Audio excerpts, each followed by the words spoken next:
A monster under the bed and a monster in the closet, both long since retired, return to visit their former nemesis, a teddy bear.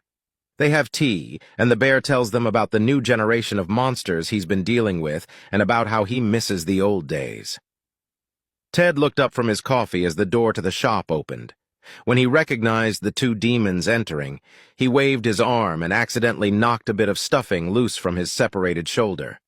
He grimaced, hoped the demons hadn't noticed, and sprung to his feet to greet the familiar faces. "Ted!" Closet Monster yelled. The clown bounced across the room on his springy legs to give Ted a one-armed hug. This was the most affection the demon could show, as his right arm was a chainsaw and not designed for hugging. Ted allowed himself a quick moment of schadenfreude as he realized that Closet Monster had put on a lot of weight since retiring. "How are you guys?" Ted said as he turned to hug the monster from under the bed. "So good to see you, Ted," she said.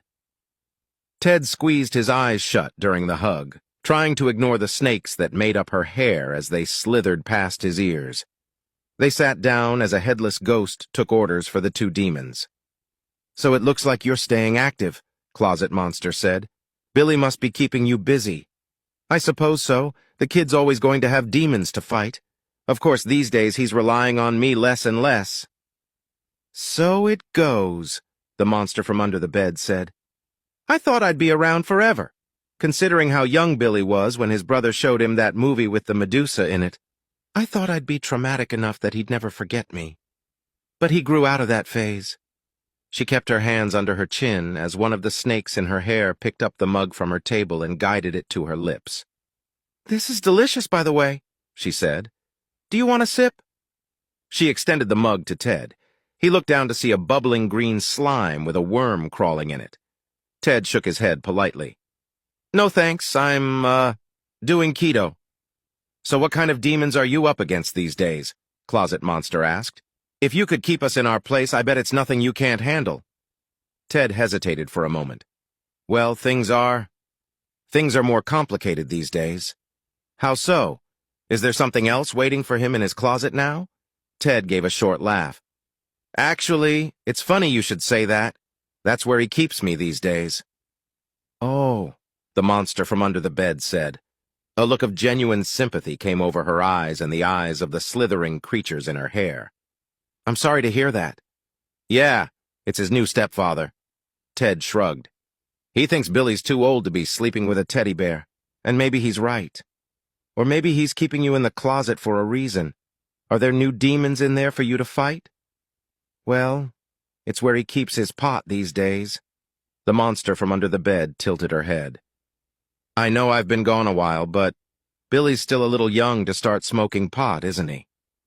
He's been spending time with his older brother's friends. I suppose it's good that he's getting these life experiences. He was always such a shy kid, and now he's got a group of friends. I just worry about what new demons he's bringing home with him.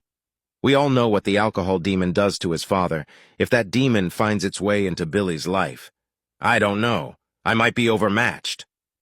Closet Monster put his non-chainsaw arm on Ted's shoulder. "Don't sell yourself short. You were able to put the two of us out to pasture." He gestured to the monster from under the bed with the chainsaw. "And I wasn't an easy opponent, if I do say so myself."